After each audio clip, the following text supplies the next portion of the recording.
Alors, salam alaikum, les auditeurs de priorité. maa ngi nuyu ñëpp di sant ñëpp di gërëm ñëpp di ñëw encore pour suñu émission bu dimanche bi pour waxtaane actualité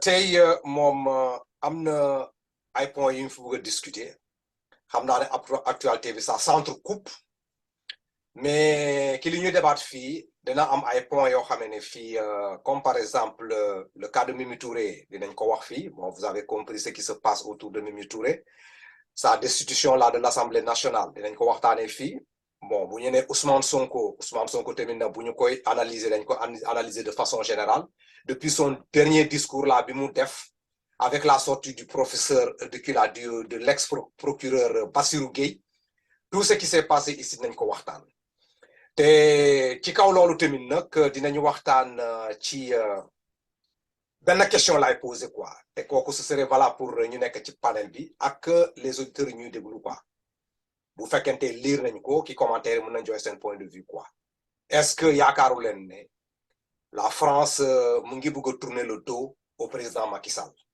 boobu question la ku ci nekk mu jéem a analyser parce que je sais que les gens sont en train de s'informer dafa am information yuy génn su ma ci tënkee benn dans le Parlement français le cas de Macky Sall ñëw na au niveau nan la tuddati là de ce Parlement là et te gars yi moom daal commencé nañ di débattre le cas de Macky Sall dans le Parlement donc situation yu mel noonu boo ko gisee tu te poses des questions à savoir ñii est-ce que réellement nekkuñu di am beneen vision sur le président de la République nu mu jàppee nu muy diriger le Sénégal particulièrement sur le côté démocratique quoi parce que foofu explication bu ñu joxe foofu dañu gis ne il est en train d'exercer la dictature sur la population la dictature sur l'opposition les lois yu muy créé ñu koy comment dirais-je là considérer certains actes comme étant des actes de terroristes tout ce truc là ce débat là gars yi ñu ngi koy réfléchir au niveau de ce parlement là quoi donc finalement au juste c'est quoi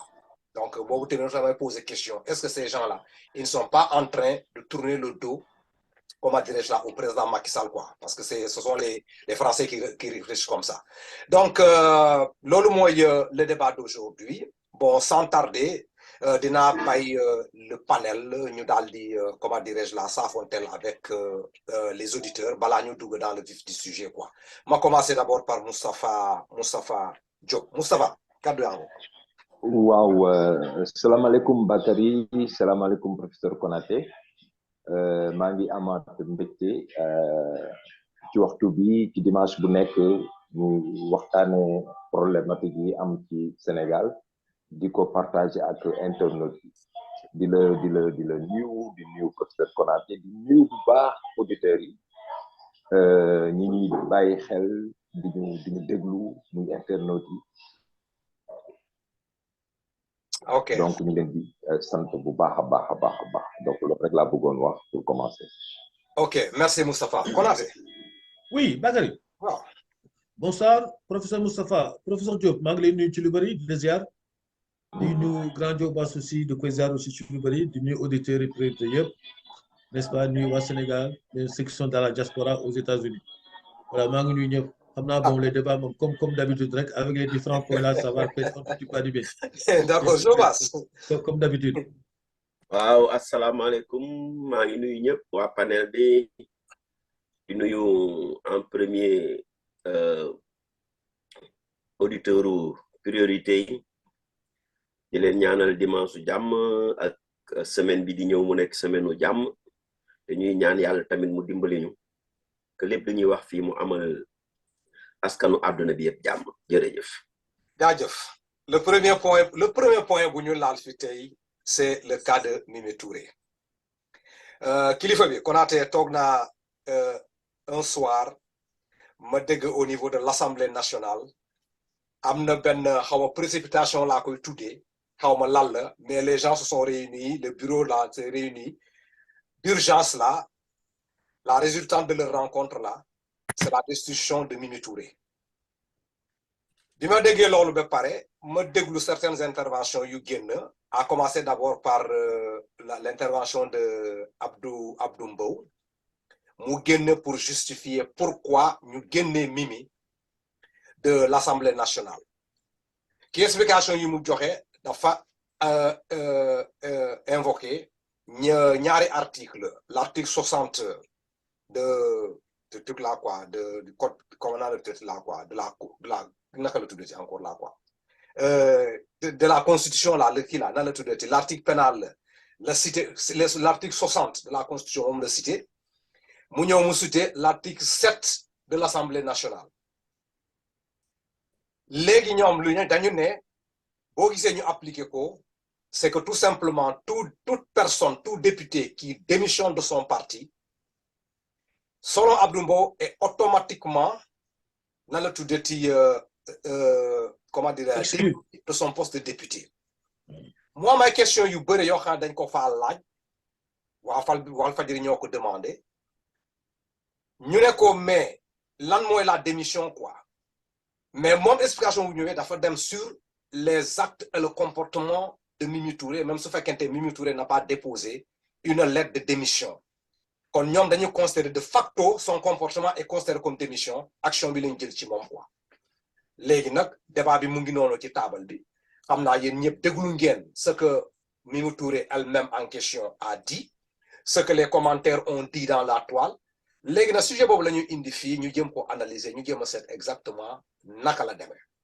mais danaa joxe kaddu gi Moustapha lay commencer parce que Moustapha bi ma déggee le truc là quoi comment on l'appelle encore là l'information après le vote là comment ça s'est passé ñu daal ne parti au pouvoir ak wàllu ñoom ñoo favoriser le truc là man am na ay analyse yu mu naa di avocat ma ne la au juste quelle est la raison qu'on peut donner ici pour que wàllu étant dans l'opposition mu participer dans ça quoi ban intérêt la amal dans ce truc là quoi boobu tamit nag comme yow yaa ngi fii bon kii nan la tuddati ki mouvement boobu nga bokk peut-être que yow di ñu joxe des explications yu ñu mën a comprendre quoi loolu tax na ma bëgg commencer par yow quoi le cas Mimi Touré nan nga ko gisee naka nga koy analyser quoi.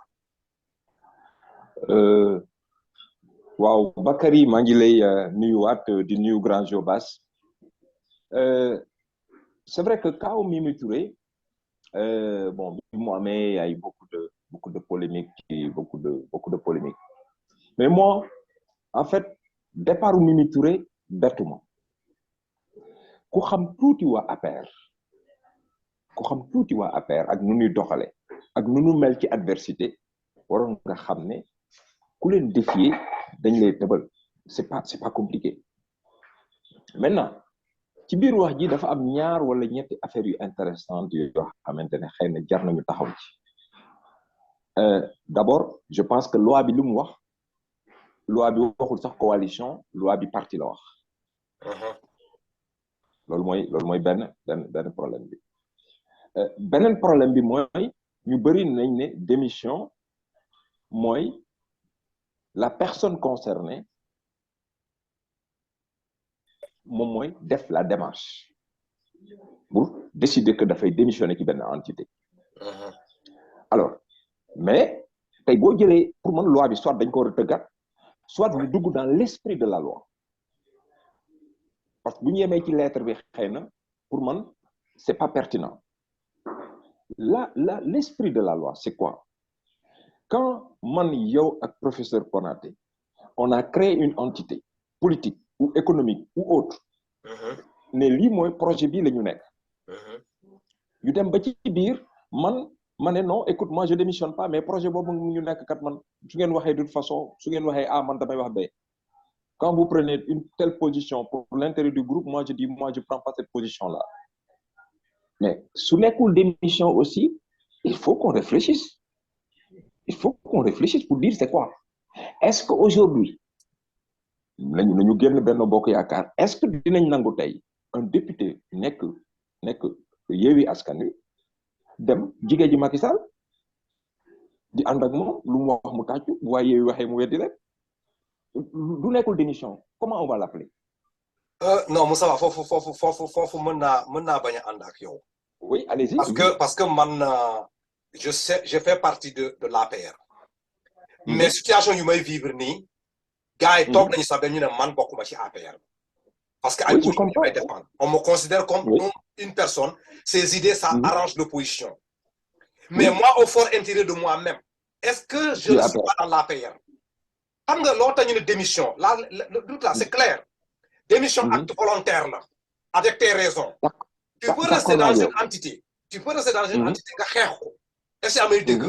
Parce que nu muy doxee yow tu n'es pas d'accord mais tu fais partie. Mais malheureusement niveau de démocratie bi ñu am Sénégal. gëw ma ne egg na ci responsable yi mën a attan loolu. ñoom li ñuy comprendre tu n'es pas avec moi je t'excuse. mais loolu moom mooy problème bi nag malheureusement c'est-à-dire xam nga démocratie au-delà des textes ci merci la aussi ci nit ñi la aussi c'est-à-dire il y a des gens qui sont des gentlemen même sans texte c'est des gentlemen même bu texte amul ils sont élégants même bu texte amul c'est-à-dire même s'il y avait pas une loi pour dire nii ñoom dans leur comportement ils sont élégants. Donc moi, dès les premiers actes de Mimi Touré, j'ai vu venir. Surtout quand Abdou Mbow est sorti pour le dire. Parce que même Sonko, c'était Moustapha Diakhaté qui l'avait dit. Il faut qu'on le radie, quoi, ce gars-là. Il faut nous radier, quoi, parce que d'abord nous sommes. Et tout de suite, l'affaire s'est mise en marche. Bon, pour Mimi Touré, pour moi, c'était aussi acté. Il n'y avait pas de truc à ce niveau-là. Maintenant, est-ce que beaucoup de parti là, est-ce que beaucoup de coalition là, pour moi, c'est du pareil au même. L'esprit, c'est beaucoup de ben groupe. Si on analyse aussi froidement, sans parler, si on analyse froidement, beaucoup de ben groupe, va paraître dire ramer à contre-courant de ce groupe-là. Il y a des pays où le niveau de démocratie est tel que ça peut se permettre. Dans certains partis, il y a des gens qui peuvent être dans l'extrême nangam, qui peuvent avoir des positions très, voilà. Mais ça peut se permettre dans certaines démocraties, comme en France. Mais au Sénégal, tey boo nekkoon Pastef am benn position tey boo xam ne c'est frontal avec Ousmane Sonko, mais je suis désolé, demain gars yi daa xalaat. Mais là, à ce moment, pourquoi écrire des textes? Pourquoi élaborer des règles? C'est là le problème. Non, on a toutes les règles au niveau du Sénégal que nous ne respectons pas. Mais effectivement, pour terminer, ci affaire Wade bi, ci affaire Wade, ci affaire PDS bi. Bon, c'est vrai que le PDS a bon dos. On était en réunion il y a quelques jours et je disais à mes frères, problématique de fond bi ñu am, mooy comment nous mouvoir dans ce landerneau politique sans être avec Macky Sall, mais sans aussi être derrière Yewwi Askan Wi. Pour moi, c'est ça la problématique de fond. Il faut qu'on trouve l'intelligence de pouvoir nous mouvoir pour am suñu objectif, am suñu démarche qui n'a rien à voir avec Yewwi Askan Wi. Non, Moustapha, rien à voir avec Yewwi. Non, Moustapha, xam ngeen lan la loolu doo leen ñëw ba egg ci point bi na ngeen a bàyyi quoi moom may ma tuuti quoi après ñu avancer mënoo ñëw ba egg ci point bi gis nga aujourd'hui nañu def une analyse très sérieuse quoi c'est-à-dire le truc là quoi le nombre de députés mais je suis très le nombre de députés bi ngeen am aujourd'hui au niveau de Wallu est-ce que amee dëgg c'est parce que tout simplement c'est lié à une coalition bu leen xëcc il faut l'admettre mais Wallu tout seul bu demoon ak boppam non. waaw d'accord. xoolal calculer les voix de Wallu. calculer les voix yu ñu amoon aux législatives. nga calculer les voix yu ñu am au local. Non, Wallu, si on est un poids mort, à quoi, pourquoi Yewwi avait besoin de nous? Il faut être cohérent aussi. Si on est un poids mort, Yewwi n'avait pas besoin de nous. Non, boo gisee ñu xëcc leen c'est parce que simplement waxtaan bi c'est waxtaan bu équilibré la. waxtaan bu équilibré moo tax. C'est-à-dire il y a une garantie déjà avant d'aller. Vous avez des garanties avant d'aller. Garantie boobu moom mooy yow. On n'a pas de garantie. Xam nga je disais tout à l'heure à mon épouse. Pourquoi les gens veulent que nous ayons un syndrome de Stockholm? Syndrome de Stockholm, moi, tu tombes amoureux d'une personne qui te maltraite. On n'a pas le syndrome de Stockholm. Mais nous avons aussi la même démarche que Yewwi. Il faut nous avons l'ol aussi. Non. Ok, d'accord. Voilà, je viens avec toi. Les gens vont nous casser de tous les Jobas. Voilà, parce que yo, tu as toujours parlé ici là, de la famille libérale. Là. Ils vont se retrouver un de ces 4 matins. Wow, léegi yow lan mooy sa appréciation par rapport à la situation et le comportement de Wallu quoi?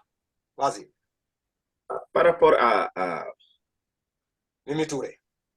Par rapport à Mimi Touré, Donc, moi, je sais que Wallu, ils sont toujours dans leur logique. Man, du ma inventé fait. Man, du ma inventé dara.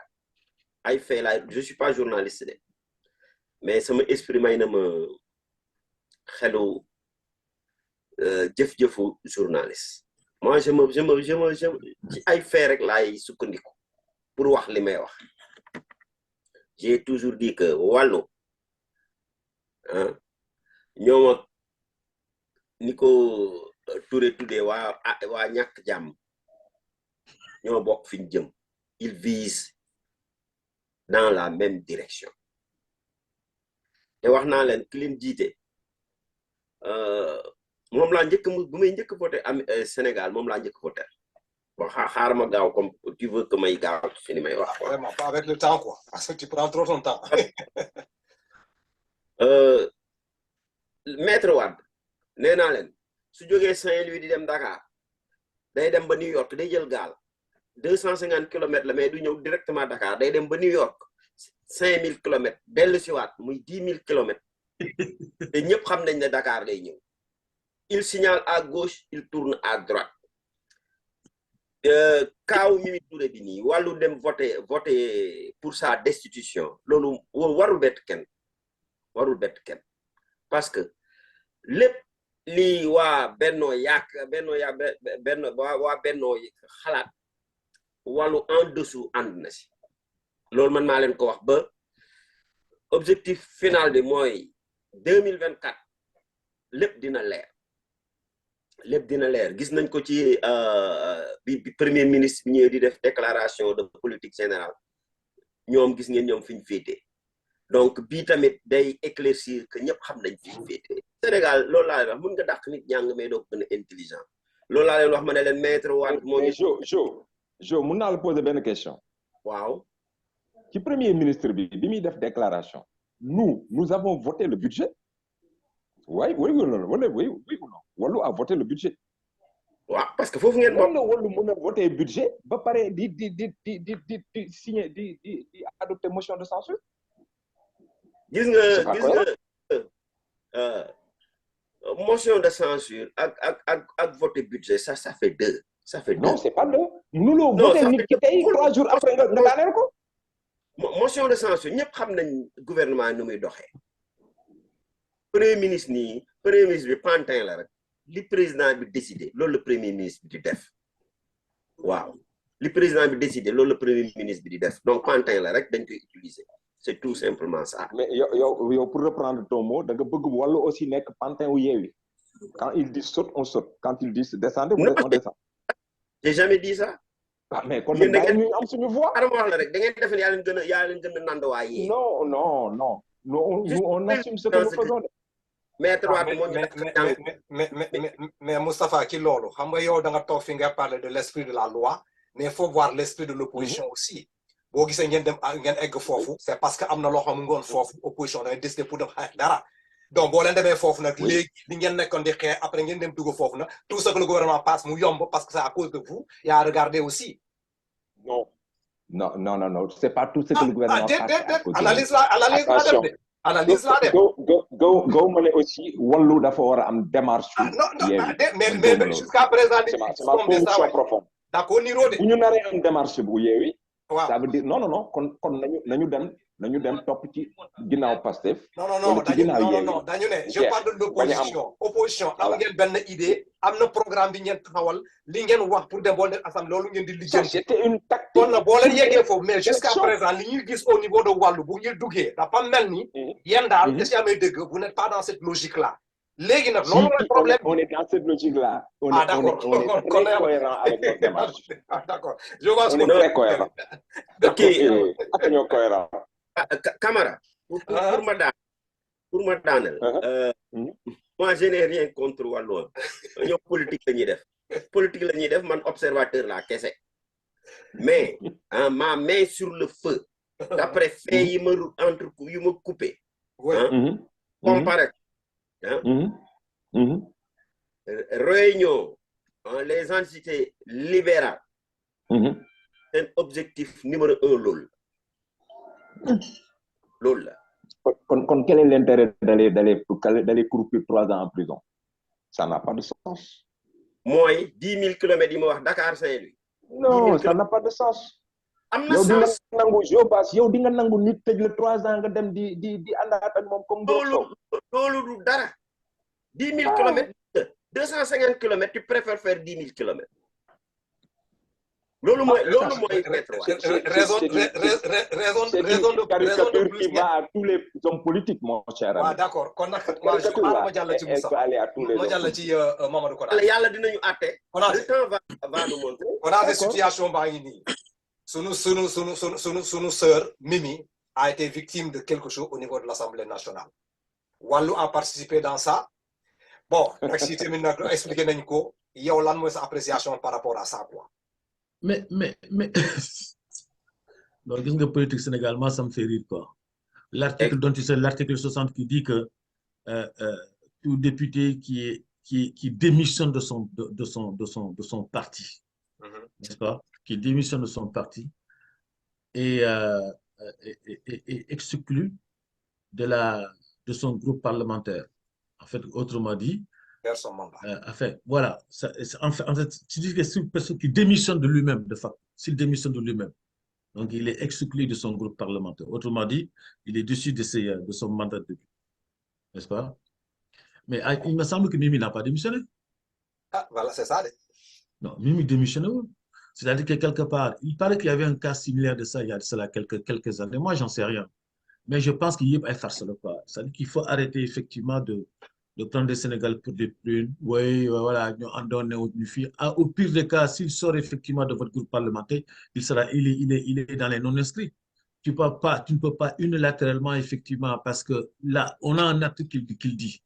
Je ne vois pas pour que les gens vont à l'encontre. Ça veut dire que quelque part, les apéristes là, nous avons une loi.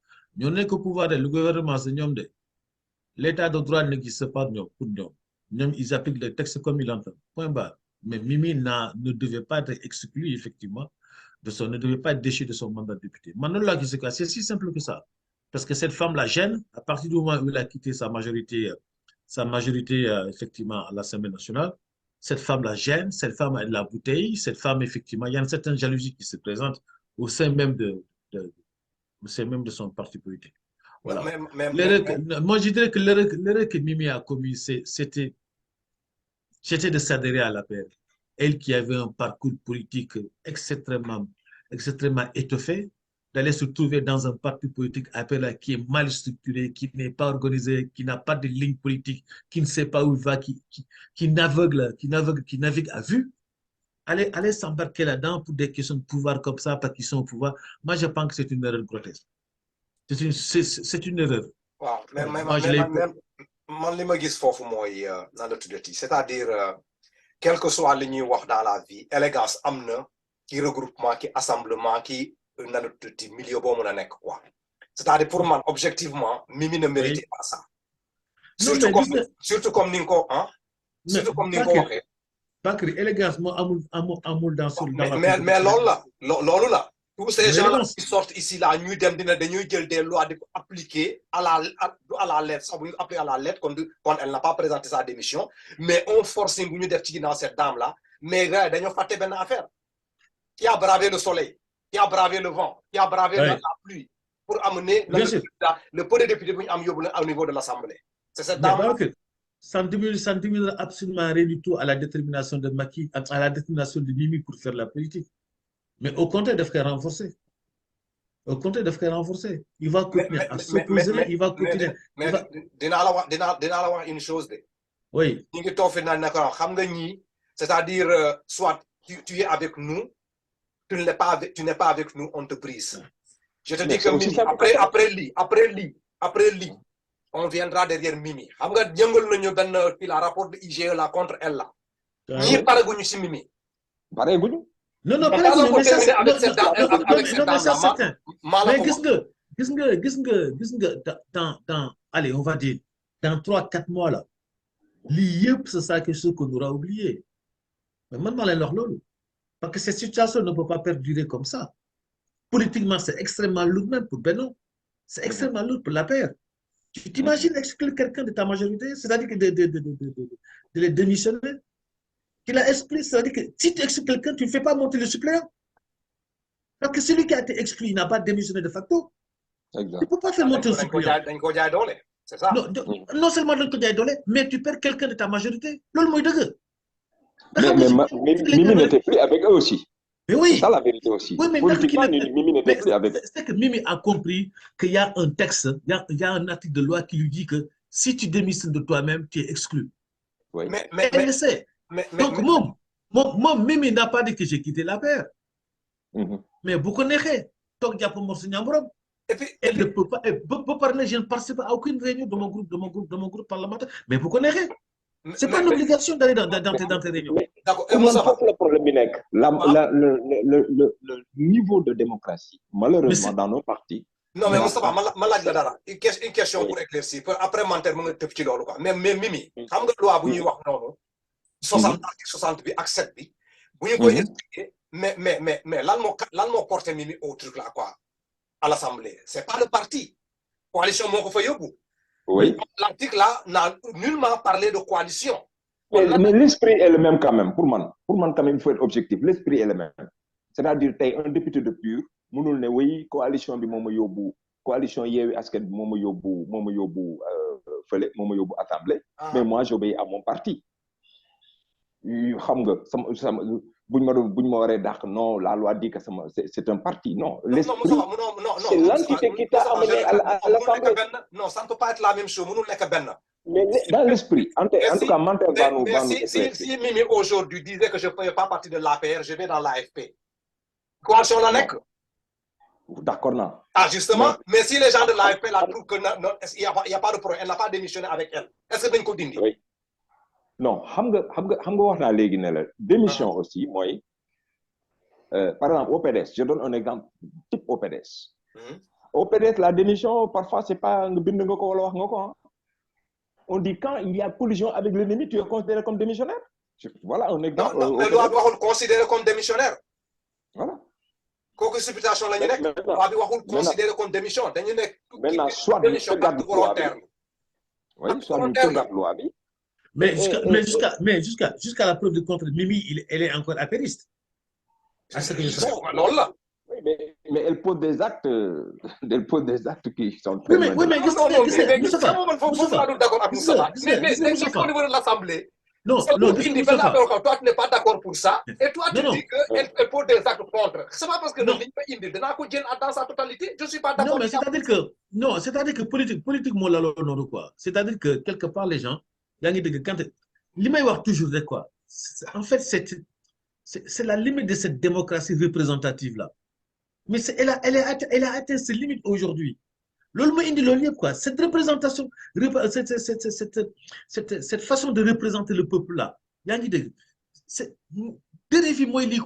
que je ne fais pas partie des noms, ou bien je me désolidarise effectivement de mon groupe parlementaire.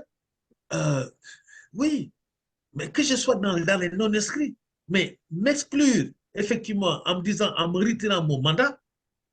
Je te fais remarquer que dans un conseil municipal, si le maire adjoint, si le maire retire la délégation à un maire adjoint, cet adjoint, il est toujours conseil municipal. Et il est toujours adjoint. Il n'a juste que, il n'a plus la délégation de signature. Il reste toujours adjoint. D'accord, ok. Et il fait partie de son groupe municipal. Sauf si lui, il décide à un moment donné de dire, j'écris mon groupe majoritaire, je vais de l'autre camp. Bon, 2 points moi qui n'est que quoi, c'est-à-dire Mimi Touré a été destitué de l'Assemblée nationale parce que tout simplement le truc là, le règlement qui là, comment dirais-je là, l'article 60 de la Constitution a que l'article 7 de l'Assemblée nationale, règlement intérieur de l'Assemblée nationale, nous l'avons appliqué pour enlever Mimi. Gars ñuy discuter fii ñeer na trouvé comme quoi c'est pas du tout normal parce que Mimi n'a pas de définition de son parti, mais selon Moustapha avec suñu démocratie fu mu tollu am na yenn comportement xam boo ko defee ça peut sous-tendre que tu as démissionné, donc de facto mën nañu jël raison boobu na pour dindi la daal loolu la débat boobu la lan nga xalaat par rapport à la situation. Et le dernier point bi ma lay lancé fii te ñu wax ko fii Wallu a contribué dans la destitution de Mimi. man sama opinion bi ma joxé mané mais Wallu dans l'opposition nan la mëne dugg dans cette logique là quoi Moustapha a donné ses raisons yow lan mo ci xalat quoi qu'est-ce que tu penses? waaw asalaamaaleykum Bakary merci maa ngi jégalu dans le retard là j'avais d'autres questions d'autres contradictions à régler autre part je disais que pour ce qui concerne le cas de Mimi Touré en réalité c'est xam nga et ça je le prends de Moustapha lui-même Moustapha dafa doon wax ne démocratie c'est une pratique bu nga xamante ne c'est normalement une pratique saine une pratique morale vous comprenez mais effectivement ce qu'on a vu en ce qui me concerne ça ne m'a pas étonné ce qui m'a étonné c'est naka la Mimi Touré yàggee nii parce que je savais bien que ça allait se faire comme ça. Maintenant, le parti au pouvoir a profité d'une situation pour créer un contre-feu, pour qu'on regarde du côté de Mimi Touré et qu'on ne regarde pas d'un autre côté où la gestion est un peu plus compliquée. En réalité, l'APR se dédie et l'APR ne fait pas preuve d'élégance. Parce que l'article 60, il est clair. La démission, tout le monde sait que c'est un acte volontaire. Et un acte volontaire en droit, il ne se présume pas. Un acte volontaire en droit, il est fait de manière consciente et la personne qui le fait signe. C'est-à-dire, met son nom, met sa qualité et met sa griffe. C'est ça qu'on appelle une signature. Ouais. Ce que Mimi Touré n'a pas fait. Et elle l'a dit, elle se considère toujours comme étant dans l'APR. Ça, c'est le premier élément. Le second élément, c'est le mandat du député. Il n'est pas impératif. Le député n'est pas allé à l'Assemblée nationale pour suivre ce que son parti lui dit ou bien ce que sa région lui dit. J'espère que Moustapha Mounglé développe. Ça aussi, ça est dans la Constitution. Le mandat du député n'est pas impératif. Le député, il vote et il prend des positions en âme et conscience par rapport à l'intérêt du peuple. Ouais. Pas par rapport à l'intérêt d'une personne, pas par rapport à l'intérêt d'un groupe, pas par rapport à l'intérêt d'une région. Mais sinon, tout ce qu'on aurait comme disons, budget au Sénégal allait être partagé entre la région de Diourbel et celle de Dakar, où les députés sont les plus nombreux. Si le budget vient, les députés qui sont nombreux dans la région de Diourbel, à cause de Touba et dans la région de Dakar, peuvent se dire, écoutez, nous, on est les plus nombreux, on veut la part léonienne pour notre région. Mais ça ne se fait pas. Ensuite, on m'a dit, oui, l'Assemblée nationale, c'est une pratique. Mais justement, à propos de pratique, ou bien l'APR a fait un détournement de fonds publics, ou bien ils n'ont qu'à accepter qu'ils n'ont pas raison. Pourquoi j'ai dit un détournement de fonds publics? Le président Macky Sall, quand le PDS a enlevé Mbaye Ndiaye et Moustapha Cissé Lo, le président Macky Sall, ce qu'il a fait d'abord, c'est qu'il a condamné. Et quand il est venu au pouvoir, il leur a remboursé le nombre de mois qu'ils ont fait là-bas. Alors, pourquoi il l'a fait? C'est parce qu'il avait considéré que le renvoi n'était pas juste, non? Oui, bon, bien sûr. Si aujourd'hui il considère que le renvoi est juste, donc Mbaye et Moustapha Cissé Lo n'ont qu'à rendre de l'argent. Ou bien, ils acceptent donc qu'eux, ils ont fait un détournement de fonds publics, ils ont donné de l'argent à Non, mais Mamadou, je partage totalement ton analyse. Oui, mais Mbaye ici, c'est Moustapha, Mamadou Konaté, image bi na ñëw quoi, dafa ñuul parce que qui tamit ils n'ont pas mérité cet argent-là. En réalité, ce qui est en train de se passer, c'est que le président de la République a des projets de loi qu'il veut faire passer. Il n'est pas très sûr que Mimi Touré va le suivre. Ou disons de manière très claire qu'il est presque certain que Mimi Touré ne va pas le suivre dans ces projets de loi-là. Et c'est la raison pour laquelle il a voulu régler le problème comme ça, en attendant. Moi, Mimi Touré, on a parlé au téléphone et je lui ai dit, considère que tu as de l'argent en épargne. Parce que le prochain régime qui va venir, que ce soit le régime APR ou bien un autre régime, il va changer ça. Donc, sur la question de Mimi Touré, moi, ce que j'ai dit au niveau du parti, c'est clair. Soyons heureux que Madame la Présidente ait fait le nombre de mois qu'elle ait fait là-bas. Parce que moi, je suis surpris de ça. Parce que je sais bien que c'est là où ça va finir. Et le problème, il ne se situe pas là. Le PDS, lui, il essaie, Wallou essaie d'être logique avec eux-mêmes. Ils l'ont fait. Et si aujourd'hui, on leur demande de le faire, mais ils le font parce qu'ils sont logiques avec eux-mêmes pour deux choses. Parce qu'ils l'ont fait, ils soutiennent qu'une démission, elle peut se présumer. Et ensuite, ils ont un compte à régler avec Mimi Touré, mais ils règlent son compte. Quel compte? Compte non, ils considèrent que Mimi Touré est à la base de l'emprisonnement de Karim Wade. Non, mais là, non, c'est ce qu'ils considèrent. Ils le considèrent comme ça, tout en sachant pertinemment que Mimi Touré beaucoup de fait, mais il y a quelqu'un qui a ordonné de le faire. Effectivement, c'est ça. Aujourd'hui, ils sont avec celui-là, parce que simplement c'est la situation du moment qui l'exige. Voilà, donc c'est D'accord. c'est